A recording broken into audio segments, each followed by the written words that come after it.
In this video, we're going to look at a very specific example of uniform circular motion. Again, uniform circular motion means we are not dealing with tangential accelerations. We're only dealing with circular motion, which means we only have centripetal accelerations and centripetal forces. Okay, this particular application talks about highways and banked curves. So let's say you're driving along. You are driving around a curve. The road bends, and so you curve with it. So since you are curving, there has to be a force pointing towards the center of rotation in order to get your car to accelerate in that direction and to change your velocity. So there must be a net force towards the center of the circle. If the road is flat, then that force has to be supplied by friction, the static friction between your tires and the road. Now, I know what you're saying. The car's moving. So since it's moving, it's kinetic friction. No, it's not. Because when the tire meets the road, you want that tire to have a good, secure grip on the road. If your tire itself is moving relative to the road, then you're not getting any grip and you're moving off in a straight line and you're probably going to run into a wall or something. That's when you start to slip and slide on a road. So you want to keep static friction when you're driving on a road. If the frictional force is insufficient, the static frictional force is insufficient, it will become kinetic friction and it'll move in a straight line. Take a look at this figure right here. You have a race car going around a track with lots of track marks on the track, including a few where you can see that cars went off in straight lines off of the track, which meant there were some cars that tried to go around the curve too fast, and since they tried to go around the curve too fast, they could not maintain friction, and so they lost control and went off the road. So as long as the tires don't slip, the friction's static. If they do start to slip, friction's kinetic. This is really bad. Kinetic friction is smaller than static friction, so it doesn't grab things as well. So you have far less friction to keep you in control. The second problem, static friction can point towards the center of your circle, but kinetic friction opposes the motion, which means your tires are pushing one way in the direction of the road, so your kinetic friction is parallel to the road. No way you can get a centripetal force out of kinetic friction. It makes it very difficult to regain control of the car or to move around the curve. Okay, so let's take a quick look at this. Let's say you have a car, you're driving in a circle on a circular road. We want to know what is the force of friction on a flat curve that has a radius of 75 meters, assuming that the car is 1,200 kilograms driving at 35 meters per second. Okay, so since this car is moving in a circle, that means that the total force of the car, centripetal force, has to be pointing towards the center of the circle. But if there's a force, then that means there's also an acceleration. Centripetal acceleration is calculated as v squared over r. Newton's second law says F equals ma, or in this case, F equals ma.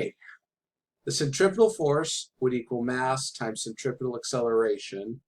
We just substituted v squared over r for our acceleration. Okay, so the first thing we want to do is identify what are my centripetal or radial forces. Well, I've already identified that. The only force that's keeping you on the road is static friction, which is pushing you inward. So that would be your frictional force. So friction, force of friction equals mass times v squared over r. If there were another force, and I'll give you a good example in a couple of slides of another force that would act as a radial force, then you would just add that to friction. So friction is equal to mv squared over r. Well, we know the mass, we know v, we know r. We just plug them all in, calculate it. If you do this on your calculator, you'll find that friction has to have a force of 19,600 newtons. Now let's go one step further. Let's actually find out, what does the coefficient of static friction between the tire and the road need to be for the flat curve of a radius 75 meters if any car drives on the road at 35 meters per second? Turns out that mass will not matter in this example, and I'll show you why. Okay, so here's what we've seen so far. We know that the centripetal force is going to equal mv squared over r, and we've identified our centripetal force as the force of friction. So the force of friction is mv squared over r, but what is the force of friction equal to? Since we're talking about static friction, we know that the force of static friction is going to be less than or equal to the coefficient of static friction times the normal force. So if I replace that, that means that the coefficient times the normal force has to be greater than or equal to mv squared over r. If that coefficient times the normal force is less than mv squared over r, you don't have enough static friction, you slide off the road. Okay, so let's solve for the coefficient. In this case, the normal force, you just have the car sitting on the road. There are no other vertical forces. So normal force is going to be equal and opposite gravity. So it's going to equal mg. To solve for the coefficient, just divide both sides by mg. The masses cancel. And you're left with the coefficient of static friction being greater than or equal to v squared over gr. Okay, well, we know v, we know g, we know r. Plug them all in, and you get that your coefficient of static friction has to be at least 1.67. So if you're in a company making tires, you want to test your tires so that they have a coefficient of static friction of at least 1.67 in order to drive around this road safely. If it's higher, then you could drive faster on the road. If it's lower, then you can't drive 35 meters per second without slipping. Now, if this were the only tool we had, we would rely completely on friction and on tire companies and on the wear of our tires to stay safe on the road. However, it turns out that there is something else we can do. Up until this point, we have only considered one centripetal force. Would it be possible to add a second centripetal force, a second force in the centripetal direction? Yes, it is. Consider this example. You take a road and you bank it, meaning you tilt the road at some angle theta. Well, then you still have friction that's pushing you towards the center of rotation. But in addition to that, it turns the normal force. Remember, your normal force is always perpendicular to the surface. So it turns the normal force. So one component of that normal force, the sine theta component, is also pointing in the radial direction. The cosine theta component would be equal and opposite gravity, mg. So in this case, Fn cosine theta would equal mg.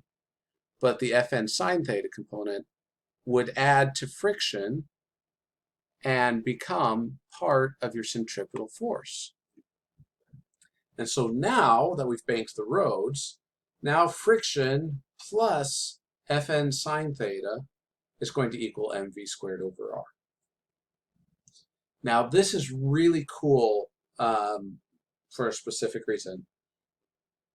There is a possibility that you could have one speed where the centripetal force is supplied completely by the normal force, eliminating friction. And you can calculate this using Fn sine theta equals mv squared over r. So if you have a road banked at some angle theta, you can find the nominal speed for driving that bank, which would be the speed with no friction. In that case, you could have the best of tires, you could have the baldest tires. That wouldn't matter. You would be able to go in a circle simply from the normal force. But then if you add or subtract the speed at all, then friction kicks in and will keep you on the road appropriately.